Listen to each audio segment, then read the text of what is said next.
दोस्तों, कल्पना कीजिए, पुलिस वाले एक छोटे से गांव के घर में घुसते हैं। चारों तरफ सन्नाटा छाया हुआ है और अचानक घोषाले से एक अजीब सी बदबू आ रही है।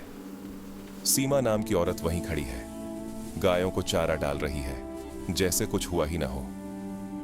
लेकिन जैसे ही पुलिस वाले चारे को हटाते हैं, उनके सामने एक लाश निकलती है।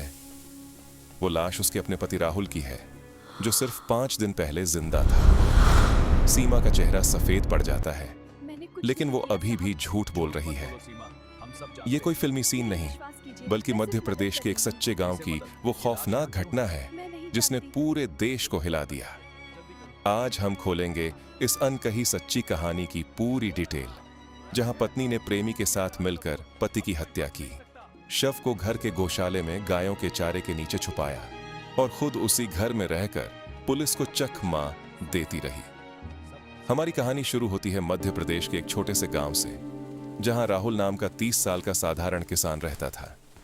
राहुल दिन भर खेतों में मेहनत करता, शाम को घर लौटकर अपनी गायों को पानी पिलाता, चारा डालता।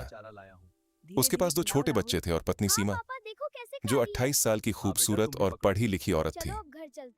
शादी को 6 साल हो चुके थे। बाहर से देखने में यह परिवार बिल्कुल परफेक्ट लगता था।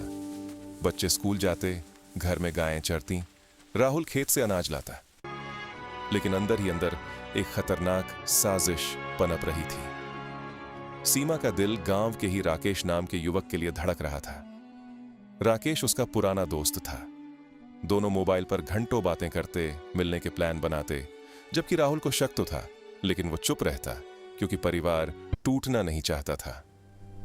धीरे धीरे सीमा का अफेयर इतना गहरा हो गया कि उसने फैसला कर लिया, राहुल को रास्ते से हटाना होगा।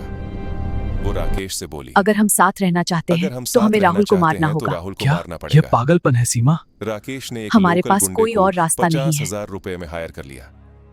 15 अगस्त की वो रात, जब पूरे गांव में स्वतंत्रता दिवस का जश्न चल रहा था, घर में अंधेरा छाया हुआ था। राहुल खेत से थका हारा घर लौटा। सीमा ने उसे चाय में नींद की गोली मिला दी। जैसे ही राहुल सो गया, राकेश और गुंडा अंदर घुस आए। उन्होंने राहुल को लोहे की रॉड से क्रूरता से मार डाला। खून पूरे कमरे में फैल गया। अब सबसे मुश्किल सवाल था, शव का क्या करें? बाहर फेंकते तो पुलिस तुरंत पहुंच जाती, इसलिए उन्होंने प्लान बनाया और शव को घर के पीछे गौशाले में ले गए। गायों के चारे के नीचे पुरानी बोरी में लपेटकर छुपा दिया। गायें वहां रोजाना रहती थीं, इसलिए किसी को शक नहीं होता। अगले दिन सुबह सीमा सामान्य रूप से उठी। उसने गायों को चारा डाला, पानी दिया, बच्चों को स्कूल भेजा और पड़ोसियों से मुस्कुराते हुए कहा, राहुल तो शहर काम पर गया है, कुछ दिनों बाद आएगा। 5 दिन तक वो उसी घर में रही, गायों की देखभाल करती रही, पड़ोसियों से बातें करती रही और पुलिस को पूरी तरह चकमा देती रही। राहुल का फोन बंद था। वो घर नहीं लौटा तो परिवार वालों को शक हुआ।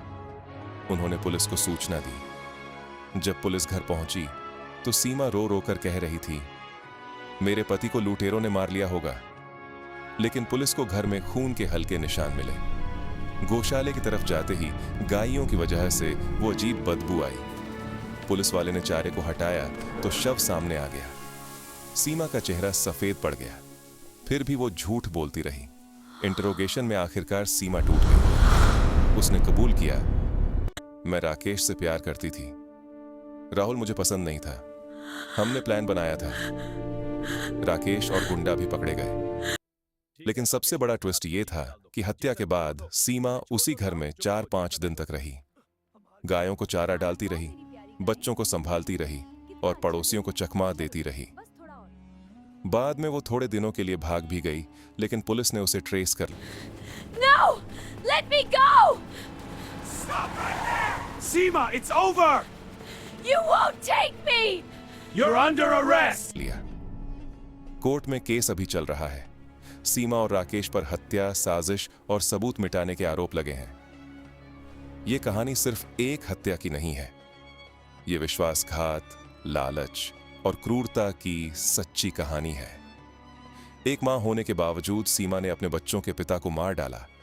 गायें जो भारतीय संस्कृति में पवित्र मानी जाती हैं, उसी गौशाले में शव छुपाया गया जहां वो रोज चारा डालती थी। ये घटना हमें याद दिलाती है कि कई बार सबसे करीबी इंसान ही सबसे बड़ा दुश्मन बन जाता है। गांव की सादगी के पीछे कितने राज छुपे होते हैं, ये कहानी उसी का सबक है। सच्चाई हमेशा सामने आती है, चाहे कितना भी छुपाने की कोशिश